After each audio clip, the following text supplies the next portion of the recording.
Hello everybody, my name is James, hope you're doing well and welcome back to another video, and today we're going to be talking about Oscar Piastri's comments on the title battle as well as updates on McLaren's car following the United States Grand Prix. If you enjoy the video, make sure to leave a like and subscribe for more Formula 1 content. Also make sure to follow me on X at James's Pit Lane, I'll leave a link in the description, but let's jump straight into the video.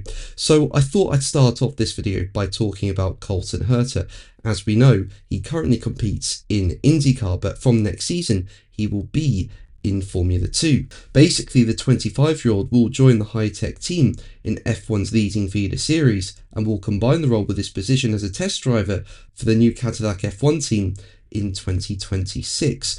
Now, this could be a tricky move for Herta because IndyCar, Formula 2, it's completely different. However, Herta has previously raced in Europe as a junior in 2015 to 2016, including both British and Spanish F3, and speaking about his move for next season, Herta said, "I'm incredibly excited to officially be joining F2 for the 2026 Formula 2 season.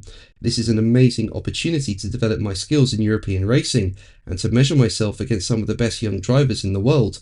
Racing on the same weekends as Formula 1 will give me first-hand experience of that environment and help me grow as part of the Cadillac F1 family. I'm very grateful to Cadillac and Hi-Tech for their trust and support, and I can't wait to get started." But let's move on to Oscar Piastri, who's spoken about the title battle. Now, as we know, Piastri has lost quite a few points in the last few races to both Lando Norris and Max Verstappen, especially Max Verstappen. Verstappen has just been on another level. And in Austin, Verstappen put in another faultless performance to claim victories in both the sprint and the main Grand Prix. And Verstappen has just taken out so many points of Piastri in the last few races. I mean, as it stands, Piastri has 346 points, teammate Lando Norris has 332, and Verstappen has 306, with 141 remaining across the final races, and Verstappen has taken 64 points out of Piastri since Monza. However, Piastri does believe his prior experience of tight championship battles, including a duel with Logan Sargent for the 2020 FIA F3 crown, which went down to the final race, will come in handy. Piastri said, as quoted by Racing News 365, "I've been in title fights that were as close or even closer at this point than what they are now, so I've got the evidence for myself that things can still turn out well, and I still fully believe that I can win the championship.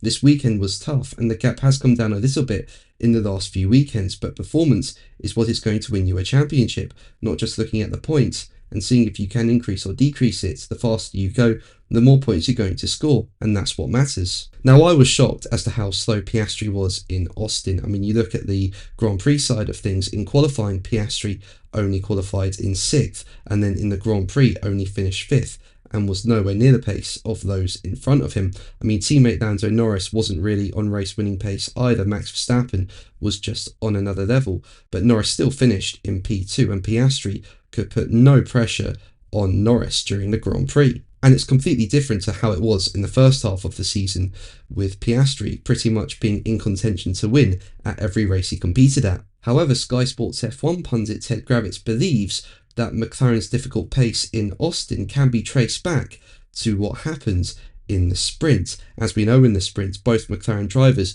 did not finish the race. They were both out on lap 1. Piastri was putting Norris under pressure into turn 1, tried the switchback move, but ended up colliding with Nico Hülkenberg, which sent Piastri's car into Norris's, and both McLarens were out of the sprint race. And Kravitz believes that McLaren's double DNF had far-reaching consequences beyond the lost points. Speaking during Ted's notebook after Sunday's Grand Prix, Kravitz said, as quoted by GP fans, "It all started at the beginning of the weekend, and then it was made worse for McLaren at the sprint race.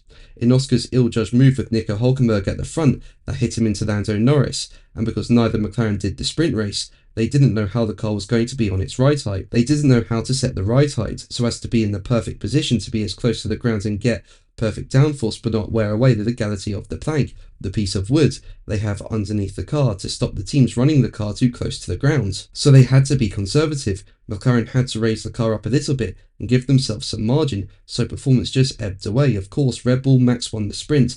They knew where to suspend their car, where to run their car, so they would be as close to the ground as possible, giving maximum downforce and to not wear away the plank. They got it spot on. Ferrari got it spot on. Mercedes got it spot on.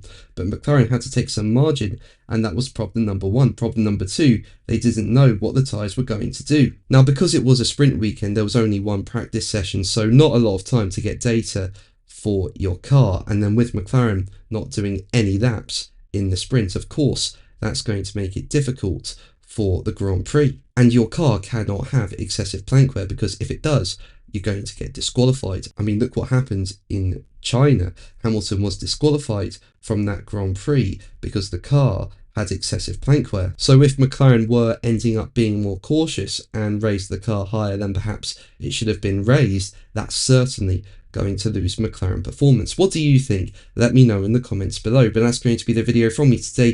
Thank you ever so much for watching. Make sure to like and subscribe for more videos, and until the next one, take care. Bye.